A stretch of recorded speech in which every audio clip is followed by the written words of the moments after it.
So we have a 2006 Ford 4.6. We had a misfire on cylinder number 1. Swapped the coil. Ended up being a bad coil. The reason that coil went bad though, that cylinder was full of coolant. Here is the intake manifold gasket, which failed, allowing coolant to pass here to where the spark plug is, fouling out contaminating the ignition coil.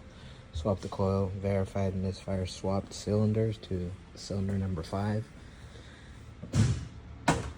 So it's actually a very common issue on these Fords, even the newer Fords. When they make them out of plastic, the intake manifolds, it actually breaks the plastic on it as well on some cases, and you have to replace the entire manifold.